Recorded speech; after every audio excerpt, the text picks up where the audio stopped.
बिस्मिल्लाहिर्रहमानिर्रहीम। आज हमारा डिजिटल लॉजिक डिज़ाइन का टॉपिक है एसिंक्रोनस काउंटर। लास्ट लेक्चर के अंदर हमने सिंक्रोनस काउंटर और एसिंक्रोनस काउंटर का डिफरेंस पढ़ा था, तो उनका डिफरेंस क्या होता है। आज हम डिटेल के साथ इसको डिस्कस करेंगे कि एसिंक्रोनस काउंटर क्या होता है, ये कैसे बनता है और इसकी डायग्राम क्या है, टेबल इसका कैसे होता है। तो आज हम उसको रीड करेंगे। तो देखते हैं जी, हमारा ये है एसिंक्रोनस काउंटर। वो कहता है कि the term asynchronous counter refers to events that do not occur at the same time. पहली बात तो ये है कि ये एक ऐसा काउंटर होता है जिसके अंदर आप देख सकते हैं that do not occur at the same time, कि वो एक टाइम के अंदर अकर नहीं होता, एक टाइम के अंदर पाया नहीं जाता। दूसरा बेटा, asynchronous counter asynchronous counter is one, एक ऐसा काउंटर होता है in which the flip flops within the counter do not change state exactly at the same time.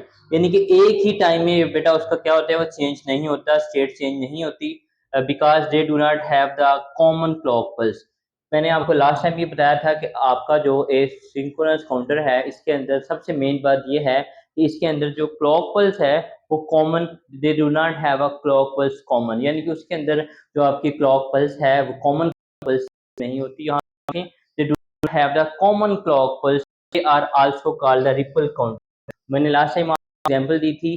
तो आपका एक सिंक्रोनस काउंटर होता है, वो क्या होता है जी, उसको आप उसको दूसरा नाम ये भी दे सकते हैं, उसको आप रिपल काउंटर कह सकते हैं। उसके बाद हम देखते हैं जी, हमारे पास है the first flip flop is clocked by internal clock pulse. इसके अंदर मैंने आपको ये बताया था कि पहला आपके पास फ्लिप फ्लॉप होता है उसको हम क्लॉक करते हैं। The first flip flop is clocked by external clock pulse, बेरोनिक क्लॉक पल्स उसको हम क्लॉक करते हैं, and then each successive flip flops are is clocked by the output of the leading flip flop. बाकी इसके अंदर ये कॉन्सेप्ट है कि हम जो फ्लिप फ्लॉप उसको हम क्लॉक करेंगे, पहले का जो हमारे पास आउटपुट होगा वो दूसरे का बन जाएगा, फिर दूसरा जो आउटपुट वो क्या आएगा, तीसरे का इनपुट। सो सीरीज चलती रहेगी। हमारे पास होता है एसिंक्रोनस काउंटर।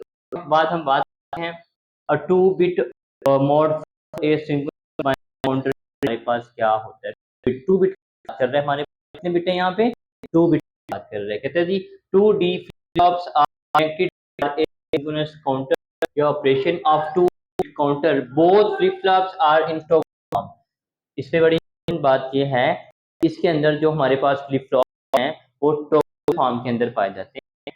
अब मैं आप लोगों को बल्कि आपके लिए छोड़, कमेंट में आप लोग बताएंगे। मैंने बताया हुआ है कि टॉगल फ्लिप फ्लॉप क्या होता है, इसका आंसर मुझे कमेंट में दीजिए। अगर नहीं आएगा तो मैं इसका बताऊंगा। मैं आपको पढ़ाया हुआ है, इसका आंसर मुझे 2 फ्लिप मीन 2 बिट मतलब क्या होता है, ये 2 का 6 मीन इक्वल टू 4 स्टेट मेरे पास यहाँ पाएगी। 4 will given by this counter, both flip flops are reset।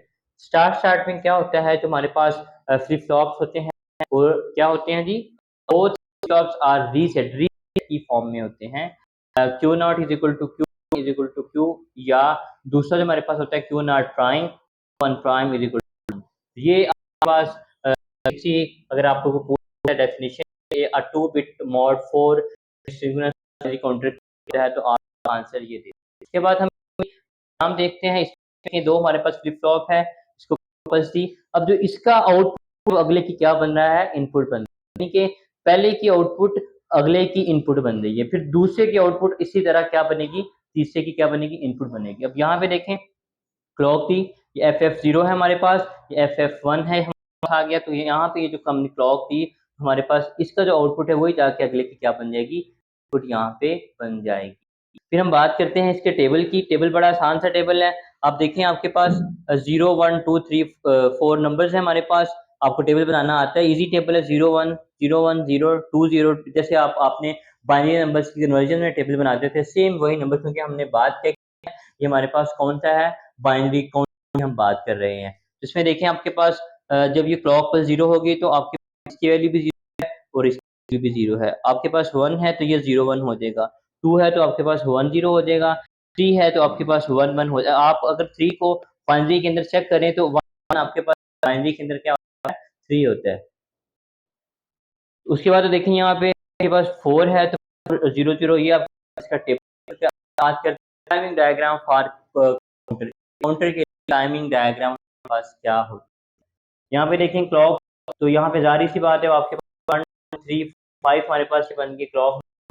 अब ये क्लॉक इस तरह फिर इसकी रेशियो कम होती है, वहाँ पे 5 था, यहाँ पे देखें 0 1 2 3 के फिर लास्ट में हमारे पास ये क्या बन गया 1 से 0 1, यानी कि आप यहाँ हमने 1 2 3 4 1 0 1 यहाँ पे 0 1 1 ये आपके पास अगर लॉन्ग क्वेश्चन है तो बड़ा इंपॉर्टेंट है एसिंक्रोनस काउंटर होता है, तो आपने इसी को भी देना है कि आपके पास मोड के अंदर जो एसिंक्रोनस काउंटर होता है ऐसा होता है। उम्मीद करता हूँ आपको मेरी वीडियो अच्छी लगी होगी, इनको लाइक करें, सब्सक्राइब और शेयर करें।